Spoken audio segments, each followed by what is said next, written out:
and welcome to the River Shaman Ramblings podcast. Well, I can't believe it, but it's season 3. And I don't really know what all I'm going to talk about to begin with through the year.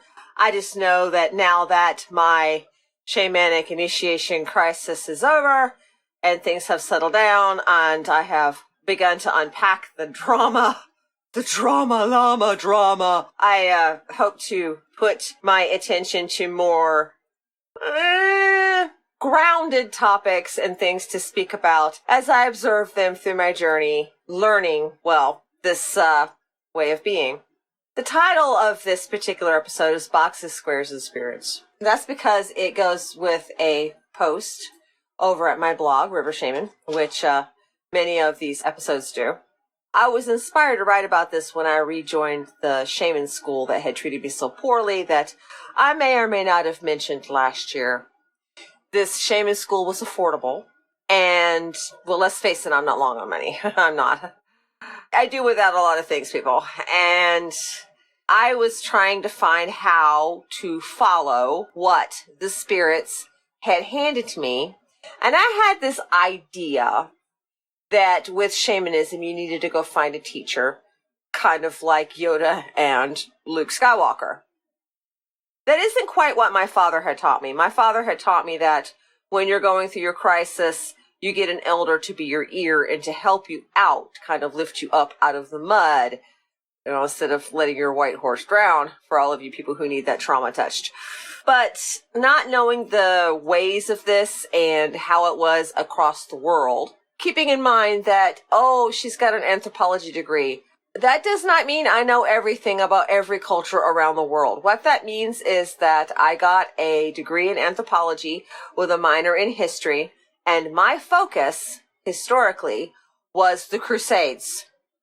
Anthropologically, I went in the field with my class, and we dug up pottery sherds and helped the professor look for Fort Caroline down in Florida. I learned a lot of things about the woodland period in America and got to experience finding a sherd that I joked was there. Yeah, my teacher never forgave me that one. Oh, her psychic powers. I never studied shamanism strictly. There was a blurb in one of my textbooks about how with shamanism, many times people will come to shamanism with a mental illness and the practice actually eases it and they straighten out and get better. Well, now I understand a bit more on how that works and why. But whenever I went back to this school, or rather when I first approached this school, I was desperately looking for something that I could afford that would help me get started. My experience there was incredibly negative. I'm sorry, but I really don't have very much good to say about this school, and I'm not going to be revealing exactly who it is. There were some good things taught, but overall there was also a lot of negativity. And one thing that really bothered me was how the instructor played absolute complete favoritism towards the people in her class that were either in school for some psychiatric course, psychiatry, psychology, or counseling, or she played favorites to people who also did Reiki. And don't ask me why. I guess part of the reason why, you see, I acted out, and I just was so excited to finally have people that I could talk to about things that I couldn't even tell other metaphysical people in all the years. And I finally thought I was with people who I could relate to. And also, as I was going to class, I heard one of my spirits tell me, try to be an exemplary student. And I was like, yes, sir. So in the South, growing up, in order to be an exemplary student, you participated. So I threw myself in, and this means that I got too excited, too exuberant, and as one of my spirits said, I got overbearing. But even so, this woman practiced very clear prejudices against anybody who was not how she, felt like she could relate. She kept bringing up that the psychiatrist careers were in her family. She kept bringing that up. And you had to wonder, was she looking for a clique or was she trying to teach? And it all came to a head one day. But the point is that I left that school with no intentions of going back. It was just an incredibly negative experience. But then one of my former classmates who had also wondered what it was, they also were from the South, and they also couldn't understand why it was that participation was not, it went completely against our subculture. They contacted me and they encouraged me to come back. They said that a new round was going and that the instructor had completely reworked her program and that she really was trying to do better, and they believed her. And I'm like, okay. So I sign up, I spend my money, and there's a welcome video. And let's just say the video pretty much avoids calling me out by name as a bad example of how to be. That really didn't exemplify an attempt at change to me. So I cut my losses, and I walked away from that school within 24 hours.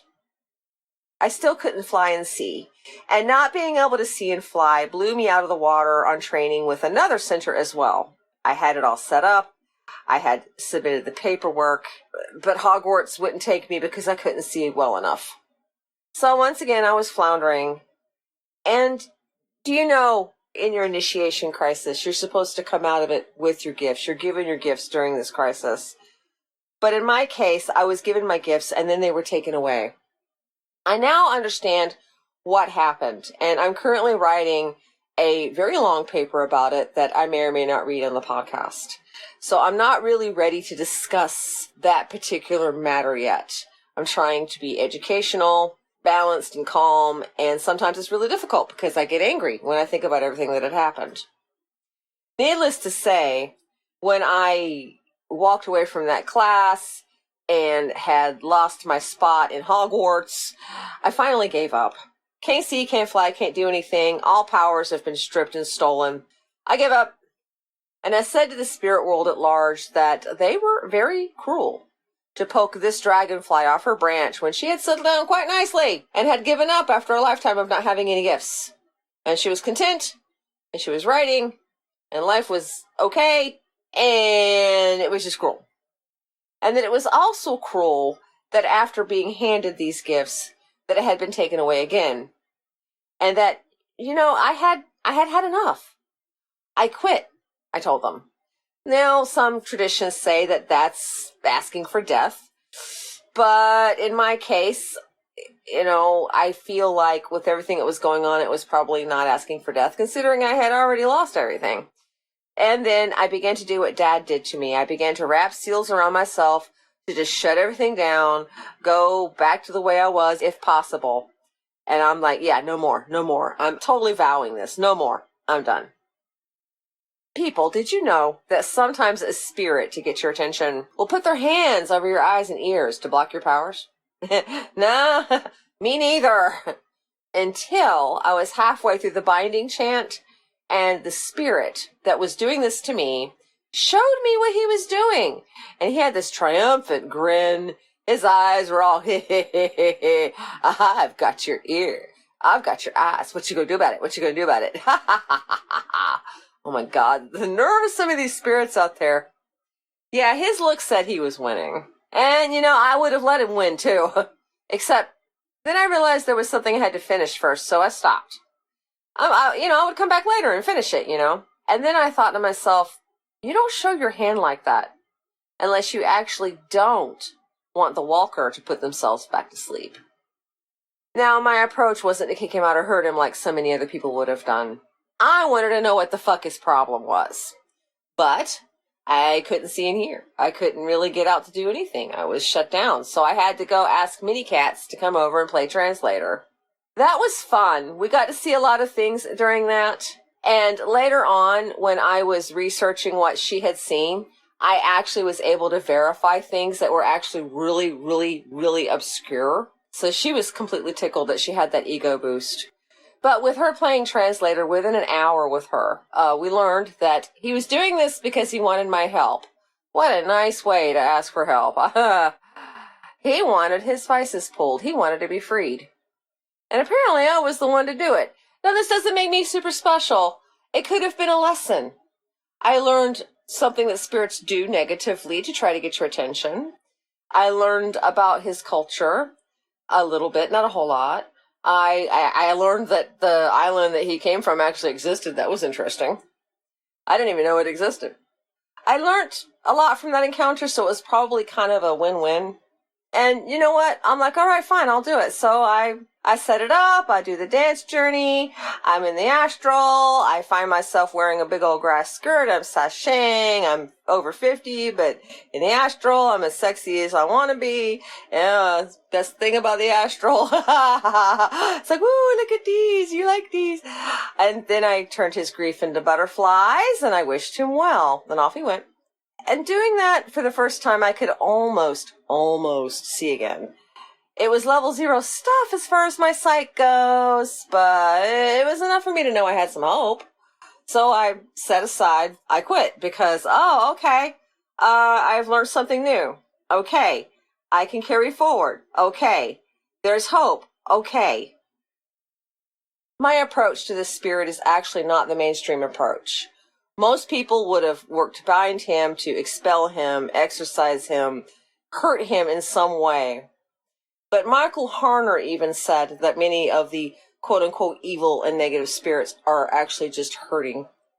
And I knew, because something was telling me, probably one of my spirits, that my approach to finding out what his problem was not the Western way.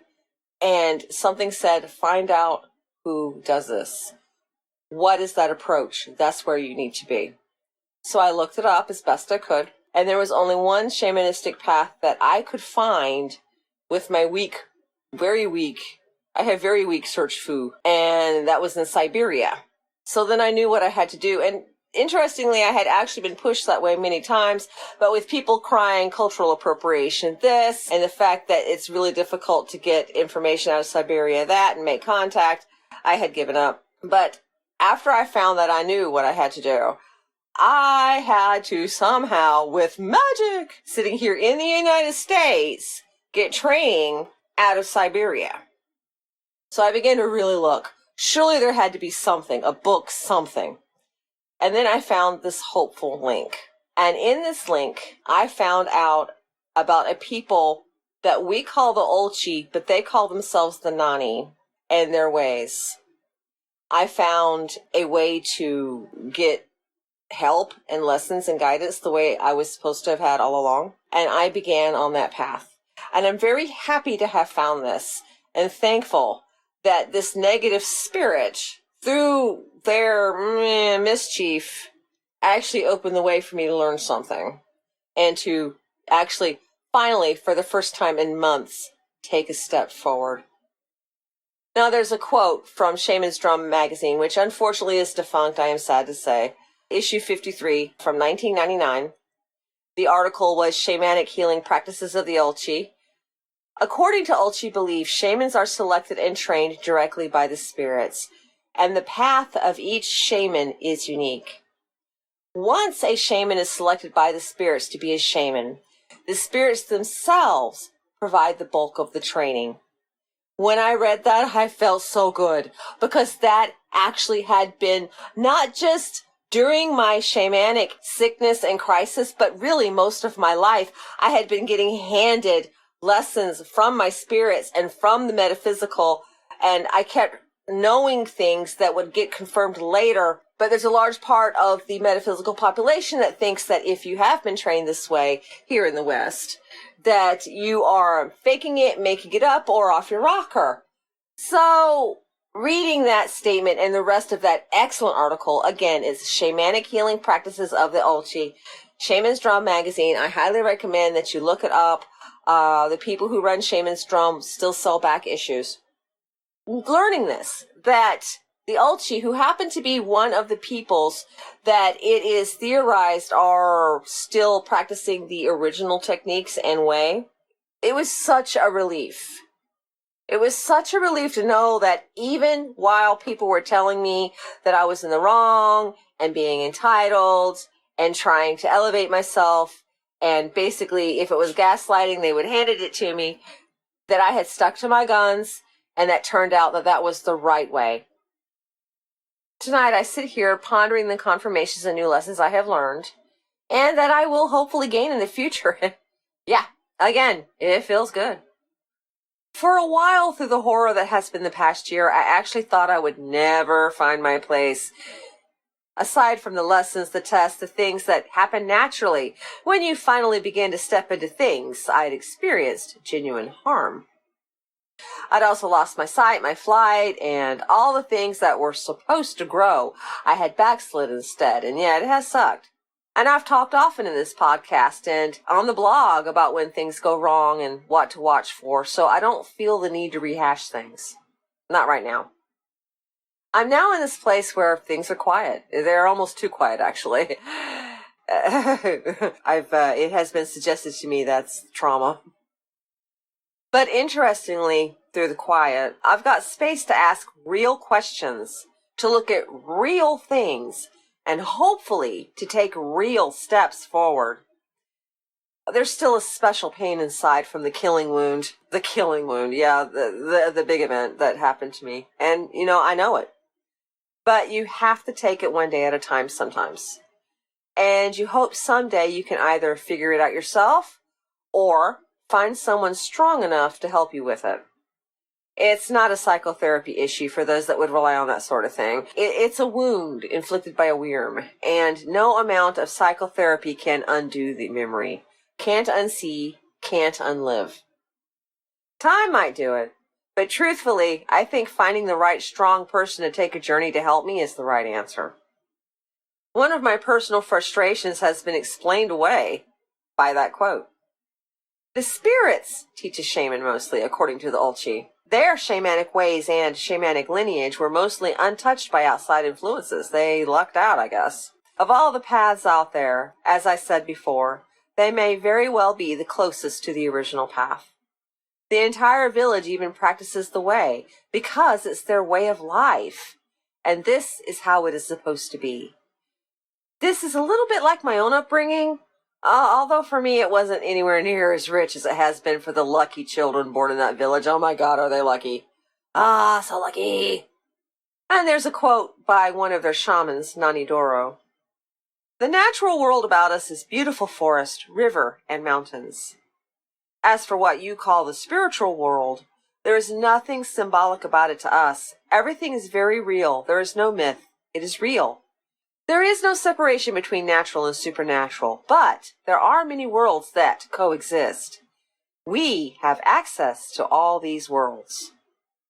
And this has been what I have tried to explain over and over and over and over and over and over to various people. And it seems that no one quite understood, or maybe they can't, because a lot of us in Western culture have been raised secular from the natural world. Now, I can't say that I burn sage and ask permission to walk in the forest. And if you don't understand me, you're going to think I'm the rudest of them all to spirits that come along. But yeah, there it is, confirmed by a wise person far away from me. I'm sad I'll never get to meet her. I'm glad she was able to speak this to the world and have it be heard. We of the West live in a world where shamanism has been making a quiet comeback. Michael Harner in The Way of the Shaman outlined some of the reasons why. It offers a usually safe drug-free way to touch the divine. Holistic health methods work well alongside the path. The spiritual ecology at the time the book was published provided fertile ground.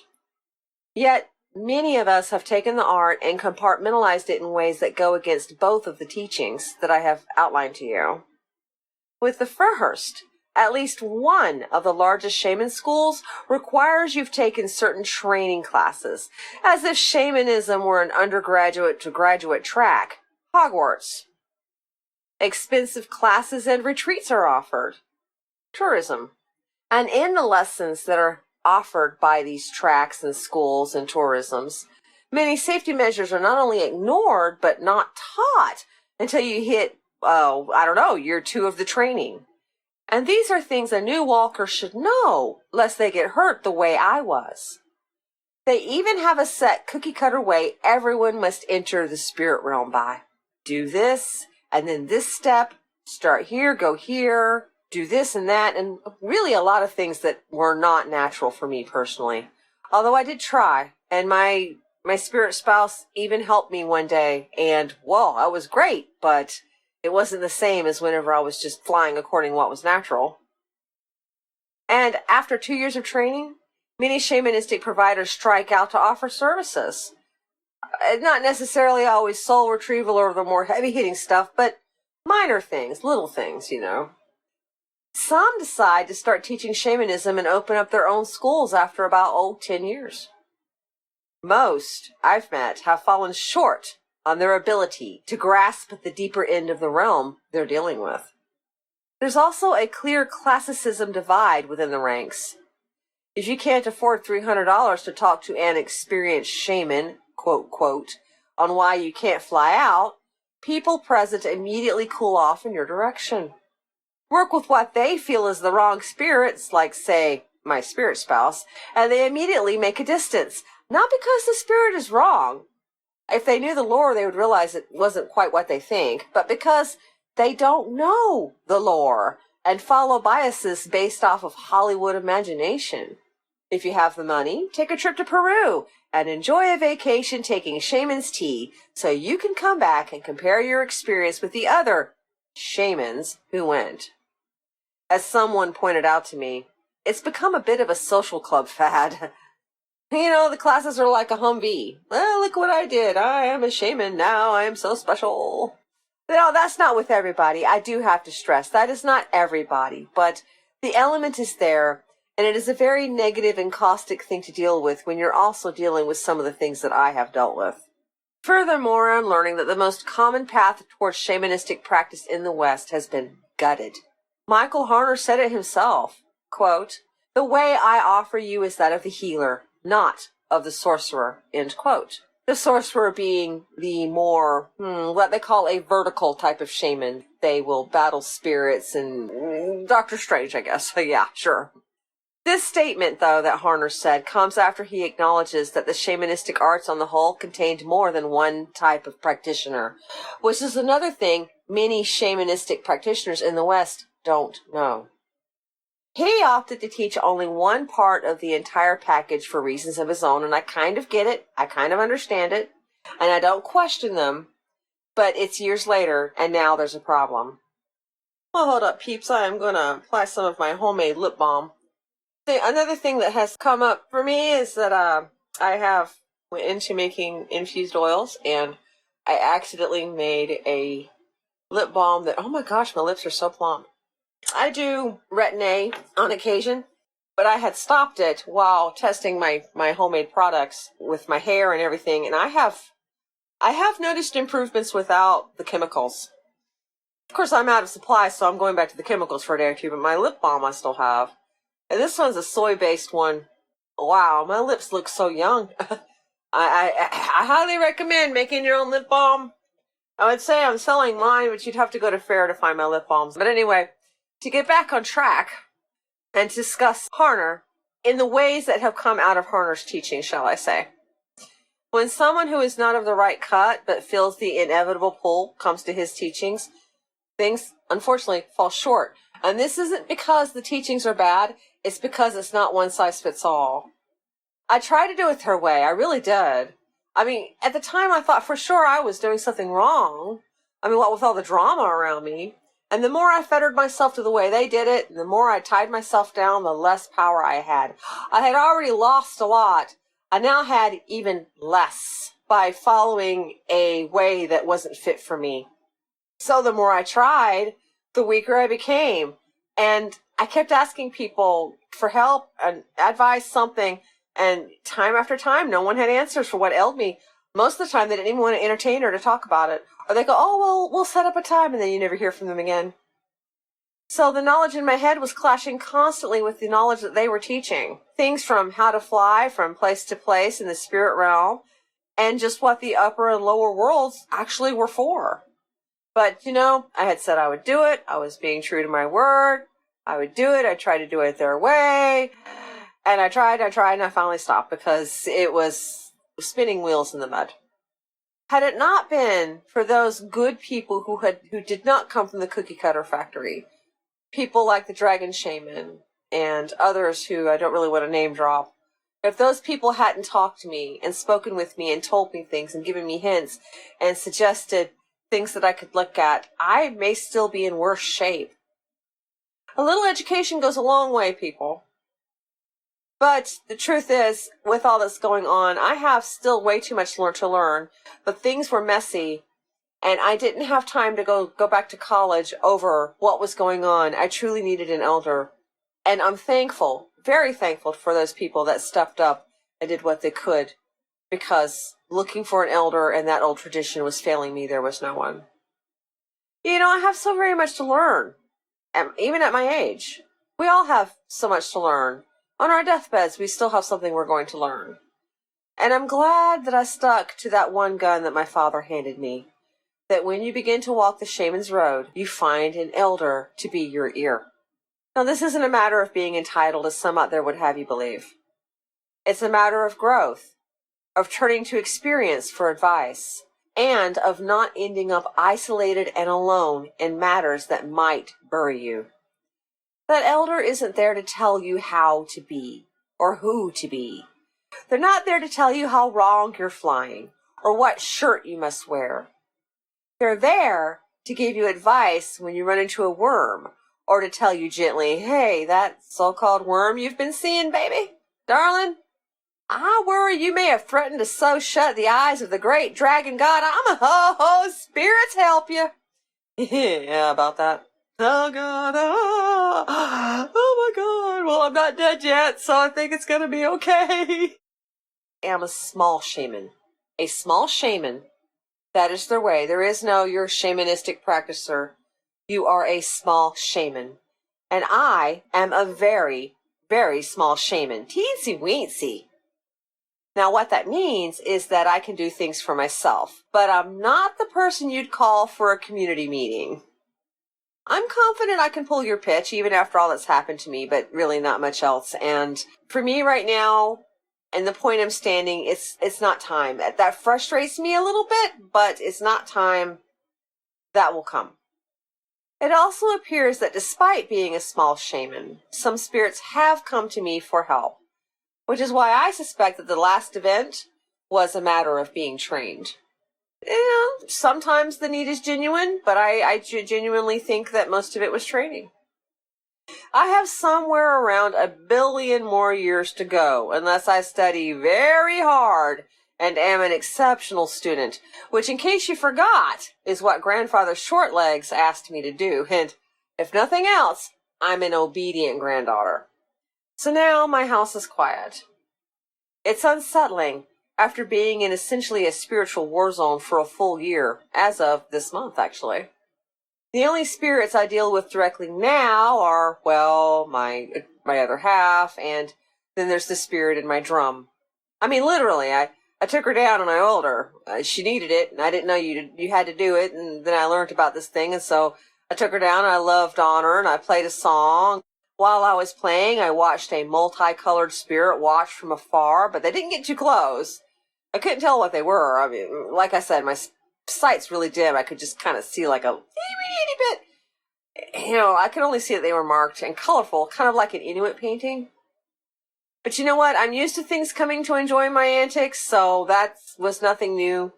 It was just like kind of like before. It was like my life had reset. And it's like, here, you're back to having an audience now again. And it's kind of nice to have an audience. Ooh, yeah. So things are very close to how my life was before Fairy Hitler, that bastard, stole my soul. The difference is that I'm more aware of what I'm doing and what I'm dealing with. Yeah, and now I know that a lifetime of nighttime conversations with my spirit, plus years of defending my stance to priests, tribal elders, and sometimes even my own father, have come to a final stamp of approval. Woohoo! I'm doing what I should be doing.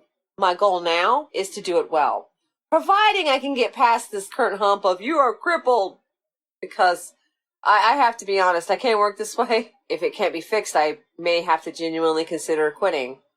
I don't know yet. I'm not going to firmly say one way or the other. I'm trying to find strength in my path and in my steps. I'm trying to find new balance and to get back the way I was. and to basically find my direction again. I was given a vision, and y'all know I don't normally share my visions here on the podcast, but I was given a vision. I had asked to show me what I need to know, trying to let the spirits and the deities give me what I need to know without demanding anything in particular. I was shown the following. I was in the countryside where I grew up before it got flattened by all those assholes in their houses, and there were goldenrods growing by a fence, and I was so excited to see them, so I started getting the blossoms to make infused oils, and then I realized, oh wait, because of the state of the goldenrods, I realized that this means that it was early fall, and I didn't really want to pluck too many blossoms because that would have stripped the resource and there would have been nothing to seed to grow more later. And then there was this area back in there, because it was in the more ritzy areas where people have horses and land. And there was not a horse corral, more like a tiny pasture that you put your horse at, but it was undersized. It was too small. And it had been allowed to grow to seed. No horse had been in that corral for a very long time. But in the door of that little itty bitty corral was a flower. Now, one of my spirits was with me. And earlier, when I had went to get the goldenrods, he had went to go get me plastic bags to put the blossoms in, so he was helping me. He was actively helping me, but letting me do the work, which, by the way, is what I appreciate. I have met those that say that they make the spirits do all of the work, and although that's their way and their spirits are clearly willing to go through all that, I myself like getting my hands a little dirty, so it takes all the fun out of it if you don't let me. But there was this flower in the door of the corral, and so I knelt down, and it was two flowers at once. It was a buttercup, which is a divination flower. You put it to your chin, and if your chin if the flower basically glows yellow to your chin, that means you like butter. Hey, small kid stuff. It actually used to be used for other kind of divinations, but I don't remember them offhand. But it was also, which I remember, one of those divine flowers. So it was kind of both at the same time. And I realized that it was going to get killed in the doorway, so my helper went and got me a terracotta pot, and I began digging up this flower as gently as I can to put it in the pot, to remove it, and to find a safer place for it. There were two children that were there, and I was telling the children that this flower was almost extinct, and it has to be removed to someplace safe, because it will die at this corral. And then I was shown a caterpillar that was colored like a monarch butterfly caterpillar, but the green was really kind of peacocky and iridescent. It was a beautiful caterpillar. And it was up on where I had blossoms drying to be able to put into the infused oils. The caterpillar was trying to weave its cocoon to go into chrysalis. But there was a spider on its back, a black shadow of a spider. And I was told that the spider was keeping it from being able to do that. Now, this caterpillar was really strong. It would spray the silk, and it wouldn't hit because the spider was stopping it from happening. So the caterpillar would spray farther, and the spider would stop it from happening. This caterpillar was spraying silk by feet. And I'm like, well, I gotta stop this. But I was scared of the spider. So I threw sunstones at it, and it ran off. But it didn't leave. I knew it was hiding. Now, I understand what part of that was. That caterpillar was representing my situation. And that what I needed to know was that at that time, there was still one predator that was holding me down. But the corral, the horse corral, that was the path and the religions that I had tried to corral myself into. Now, I don't know how the heathen faith and the pagan faith and all the things that I have touched over my life, much less the past year, are from other people. They're probably very, very fruitful practices. They have to be, because many people are very happy to walk this. But for me, it was an empty pasture. There was no horse. There was nothing. It was just an empty field where things were forgotten and things were growing. And they were beautiful purple flowers, but in the end, they weren't things that could nurture me. And that in this corral, my gift was going to die. Now, I had this vision after finding the Ulchi, and I'm still working on part of it. I'm still working on things, but it's very profound when your spirits or even the deities or whomever helped me have that lesson are willing to give you such a gentle lesson, because that was actually done very gently. I had had another vision just a day or two ago, and I was trying to seek my old spiritual teacher to ask how can I regain my gifts. And I was hijacked, and I found myself by the river Styx, and there's a boat, and I couldn't see well enough. I could only see like the boards in the bottom of the boat. But I'm trying to get into the boat, and I feel these gentle hands reach out to put me in the boat, and then they put it in my head. I am Jackalhead. I am Jackalhead. It was Anubis.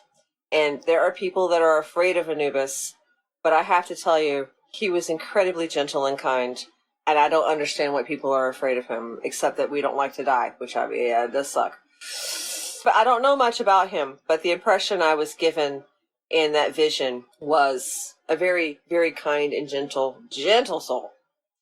And then he took me to a spot where I had had a vision walk when I had auditioned for Hogwarts, and he left me there. And I realized today that the answer when you are in my position, which is why I'm sharing this with you, the answer when you realize that you've been hijacked and you've gotten clear and then you've got to handle that last spider, when all is said and done, go back to where you left off and do your best to pick it up and carry forward. And who knows, maybe I will get my sight back. I'm going to stick to my guns, though. I'm very stubborn about that, because another thing that has taught me in the past year is be stubborn. You know what's right and wrong inside. Be stubborn. Because if not, there are spirits that will take that inch and they're going to run more than a mile. They're going to run by freaking star light years. They're going to go run. They're going to make the Enterprise look like it hardly left the dock. They're going to go far. So I'm going to stay with my guns about the matter. But the fact that I was given this message means there's hope. And again, the reason why I'm sharing that with you is because I want you to have hope. I am calling my situation a matter of being an interrupted shaman. And that's what my paper is discussing about. And I will be discussing that further at length as I explain to you how or why that is. There's another phrase. It is the thwarted shaman. That's a different situation entirely. Of course, if you listen to my story, you can figure it out yourself, I'm sure. But, give me a chance to finish the paper. I'm almost done. And when I'm done, I will hold another podcast episode.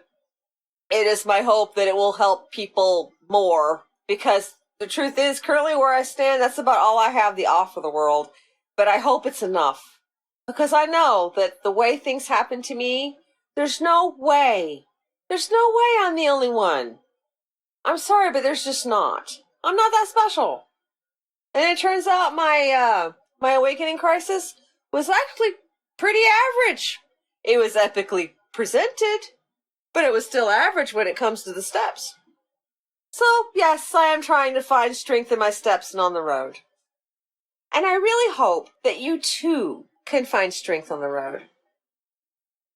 And that's it for the first episode of this season of the River Shaman Ramblings podcast. I hope that you took something away from it, and I do welcome your thoughts on the matter. I encourage you to shoot me a line. Go to the post that this podcast belongs to at therivershaman.com and tell me about it. Tell me what's happened to you. How do you relate? Has this helped you? Actually, I would really love it if this has helped you. Please let me know. Alrighty, listen to another song.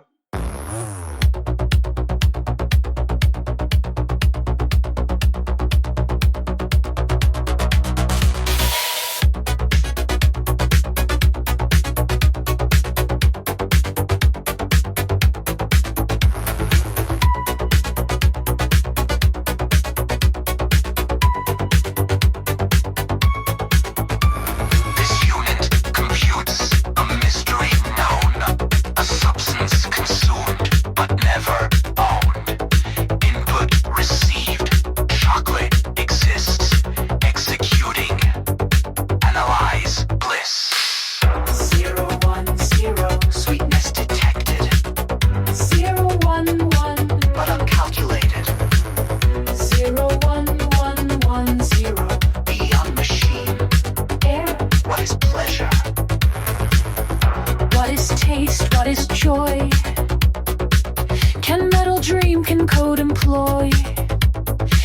chocolate melts, does it transcend? Can this unit ever comprehend? Processing.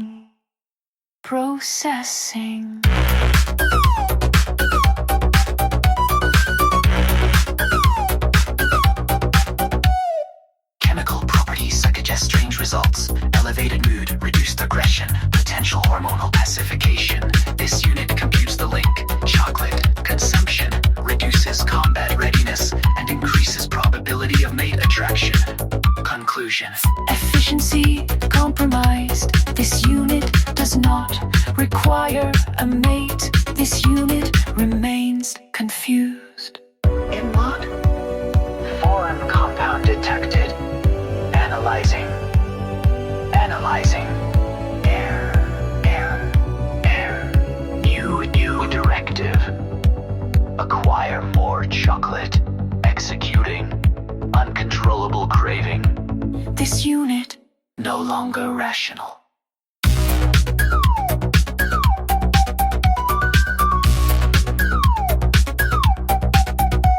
This unit seeks, this unit craves. Chocolate owns this unit now.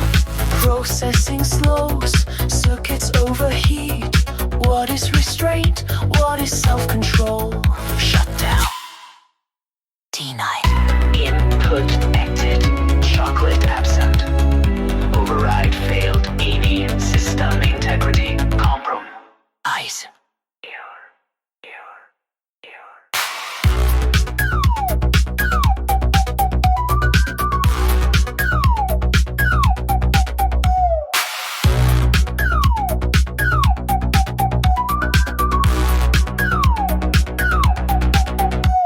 This unit ceases function.